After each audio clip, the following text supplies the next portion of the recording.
Number आया है अभी, तुम जा सकती हो।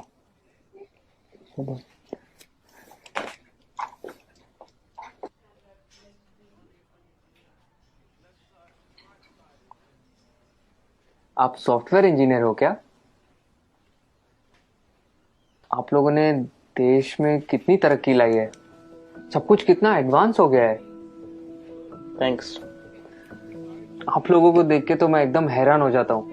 आप कंप्यूटर में अंदर कुछ कोड करते हो और बाहर दुनिया बदल जाती है। इतना आसान नहीं है दोस्त, ये कुछ कोड का काम नहीं है, काफी मेहनत जाती है इसके पीछे। कॉम्प्लिकेटेड है, काफी कॉम्प्लिकेटेड। वाकई, इसीलिए तो आपको इतनी तनख्वाह मिलती होगी ना। Why does everyone just sees the money in it? इसके पीछे की मेहनत कोई नहीं देखता। हम हिंदुस्तानियों की सोच ही छोटी है। जस्ट बिकॉज मैं पूरा दिन एसी ऑफिस में होता हूँ और ऑब्वियसली मुझे पसीना तो आता ही नहीं होगा, राइट? आप लोगों को ताकत यूज करनी होती है, हमें दिमाग लगाना होता है। ये बाल सफेद ऐसे ही नहीं होते। Let me give you an example. वो ईसीजी मशीन देखो, सब कुछ कंप्यूटराइज्ड है। आपके बॉडी में क्या क्या चल रहा है सब कंप्यूटर से निकाल सकते हैं। प्लेन की, ट्रेन की, लाखों रिजर्वेशन ऑनलाइन होती है।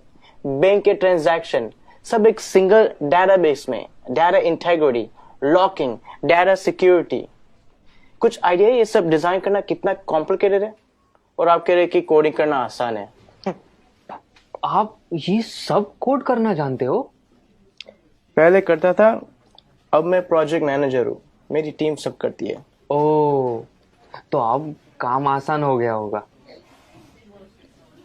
इस फील्ड में कुछ आसान नहीं है। जितना ऊपर जाओ उतनी ही रिस्पॉन्सिबिलिटी बढ़ती है, काम बढ़ता है, स्ट्रेस बढ़ता है। कोडिंग और डिजाइनिंग ये फिर भी आसान है, लेकिन अब मुझे पूरी टीम संभालनी पड़ती है। 10 लोगों को हर रोज जवाब देना होता है, क्वालिटी मेंटेन करनी होती है। 2 घंटे ईमेल ना चेक करूं तो लोग पैनिक करने लगते हैं।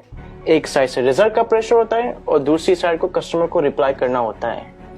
रिक्वायरमेंट्स बदलती रहती है और यूजर्स को कुछ और चाहिए होता है, और आपका बॉस कभी सेटिस्फाइड नहीं रहता है। दोस्त, शायद तुम्हें पता नहीं है टेंशन और प्रेशर साथ में हैंडल करना कैसे होता है। मुझे पता है सर, टेंशन और प्रेशर दोनों साथ में हैंडल किया है। 6 साल पहले की बात है। हम लगभग 30 लोग रात के 3 बजे पॉइंट 4875 को कैप्चर करने के लिए बढ़ रहे थे। दुश्मन ऊपर से फायरिंग कर रहा था।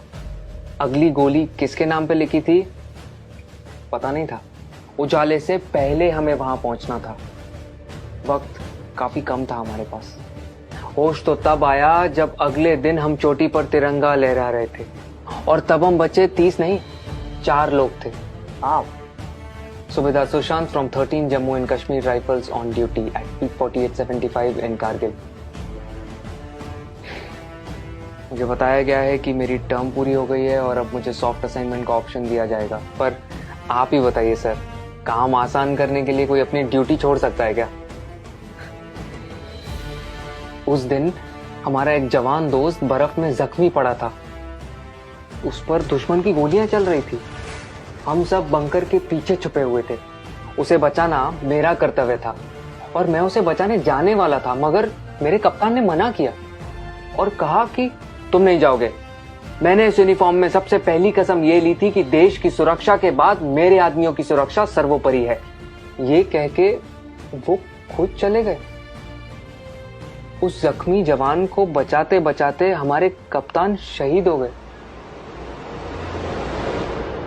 उस दिन से जब भी मैं बॉर्डर पर होता हूं, उन गोलियों की आवाज और कप्तान का आखिरी चेहरा मेरे सामने आता है। वो गोलियां शायद मेरे लिए थी।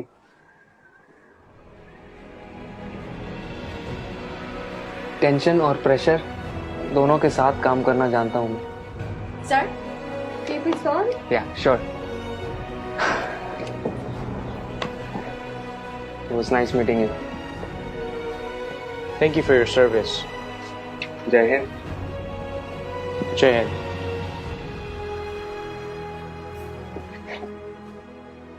कभी खुद की जिंदगी से शिकवा होने लगे अगर, तो एक फौजी की जिंदगी के बारे में सोचना। खुद की हर मुश्किल आसान लगेगी। जो खुद की सांसें दांव पर लगाकर पूरे देश की सांसें चलाते हैं, हर वक्त जान हथेली पर होती है, फिर भी हमेशा मुस्कुराते रहते हैं। जिन्होंने डर को भी डराया है और देश के लिए जीना क्या होता है, ये इन सरहद के पहरेदारों ने हमें सिखाया है। तो अगली बार जब कोई चुनौती तुमसे तुम्हारा सुख चैन छीनेगी, तो एक फौजी की जिंदगी के बारे में जरूर सोचना। खुद की हर मुश्किल आसान लगेगी।